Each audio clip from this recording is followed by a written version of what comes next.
una nación cubana libre, pequeña, moderada, misericordiosa, humana.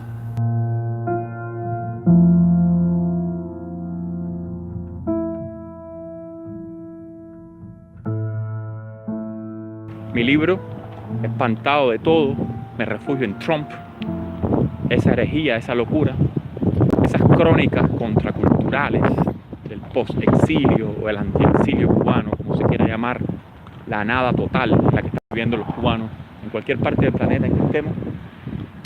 Les decía que mi libro, espantado de todo, me refugio en Trump, finalmente está disponible. ¿De qué trata Espantado de todo, me refugio en Trump? De mucha provocación, de ironía, de sarcasmo, de sorna, de una mirada oblicua, una mirada inteligente, como hace falta que sea la literatura cubana, inteligente, libre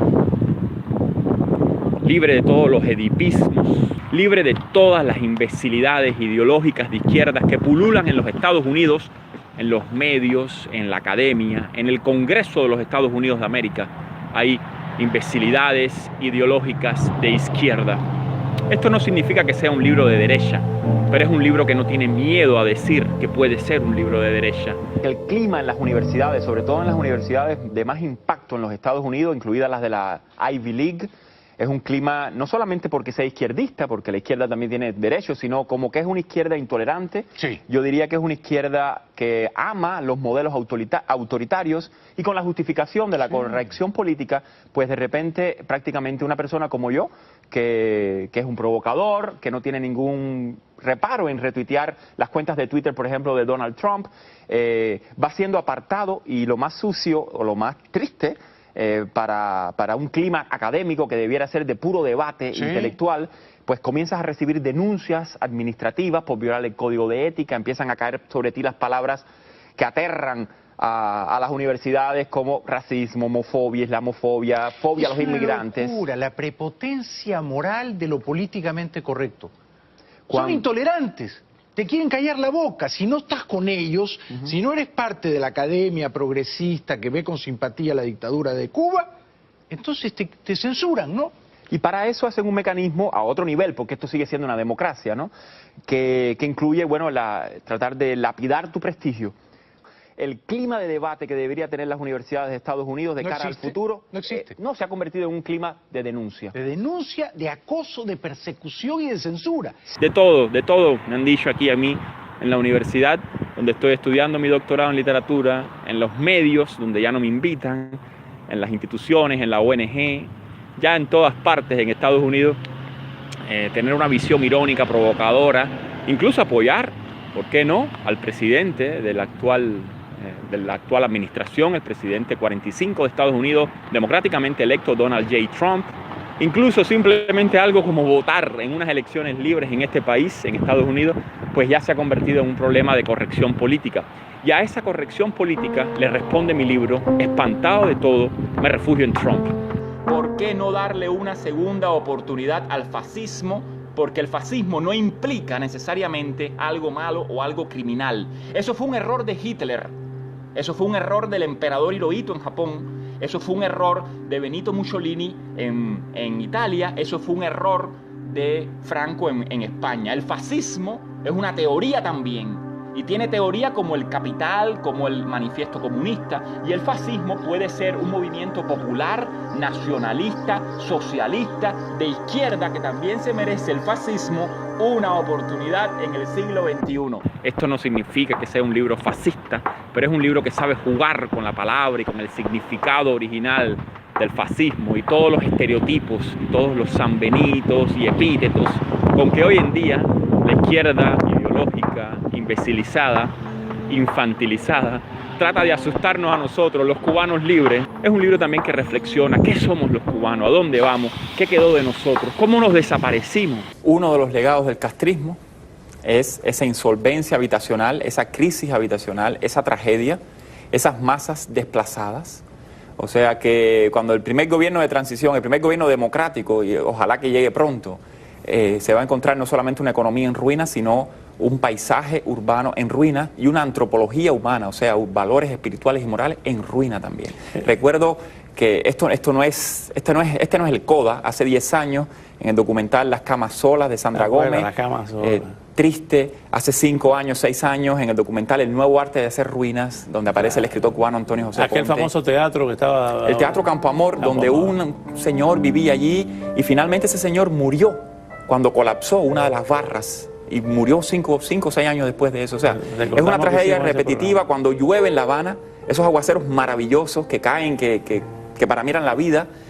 Cuando sale el sol, ese concreto lo que significa es la muerte de los habitantes de mi ciudad. Entonces llueve y esa belleza, ese olor de lluvia que es el, qué sé yo, la colonia, todo se mezcla ahí, el mar. Tú dices, este es el olor también de la muerte. Es un libro muy tierno. Yo creo que es un libro de mucha nostalgia, completamente obsesionado por Cuba. Cada vez que cuento una historia, una anécdota, un chisme. Ay, santo Dios, perdóname lo que he dicho, ¿no? El homosexual en Cuba quiere casarse con el homosexual, pero no quiere sus derechos políticos. ¿Es verdad eso, Juan? Yo no creo.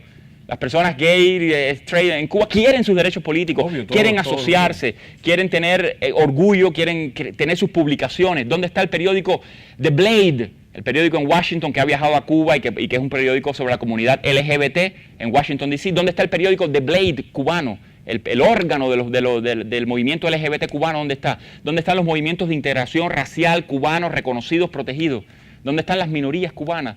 ¿Dónde está el movimiento pro vida o pro choice en Cuba? ¿Dónde está la discusión sobre la pena de muerte o sobre la eutanasia en Cuba? Son tantos y tantos temas que sin un clima de tolerancia, sin un clima de apertura, es imposible. Es imposible. Es la naturaleza del régimen.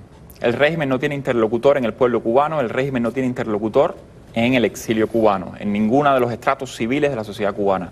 El régimen puede hablar con la China comunista o con la China procapitalista, el régimen puede hablar con los Estados Unidos, puede hablar con la Unión Soviética, con la Venezuela, puede hacer los arreglos con Irán, puede hacer los arreglos que sean, pero tiene que quedar muy claro, y eso es muy importante, que no se va a hablar con ningún actor de la sociedad cubana. ¿Por qué?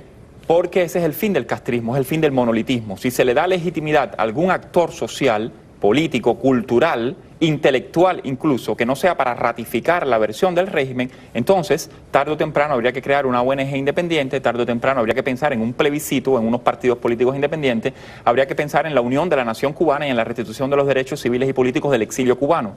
Y nadie está hablando de eso. Estamos hablando de relaciones diplomáticas entre dos poderes hegemónicos, entre dos inteligencias militares tal vez, Estados Unidos y Cuba, una democracia, la otra una dictadura, pero lo que no participa nunca es los estratos civiles de nuestra nación. Represéntenos como dinosaurios, dinosaurios somos.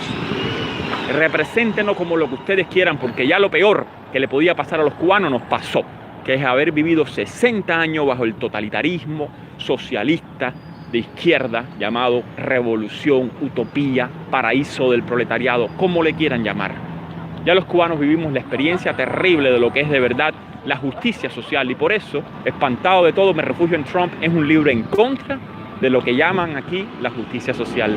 Nos vamos a tener que comer el Partido Comunista por Constitución cubana hasta que el pueblo cubano no se movilice en una iniciativa ciudadana masiva, sea civil, legal o sea en las calles, nos los vamos a tener que comer, porque en este momento Washington le está dando la bendición, está dando la bendición a un modelo de gobernabilidad que asegura y de alguna forma gerencia la violencia, los conflictos, los populismos en la región.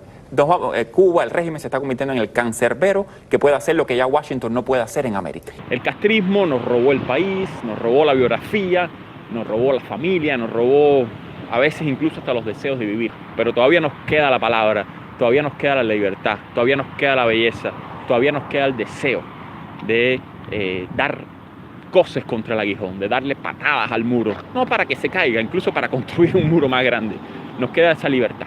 Nos queda el deseo de jugar, nos queda el deseo de ser malos, de ser los malos de la película, de ser retrógrados, de ser retóricos, de ser profundamente juguetones, lúdicos y provocadores. Miren qué lindo me veo, no me digan que no, estoy súper lindo en un verano, en un invierno súper lindo en San Luis, Missouri, con un libro súper lindo, que es el libro que yo le deseo a todos los lectores cubanos.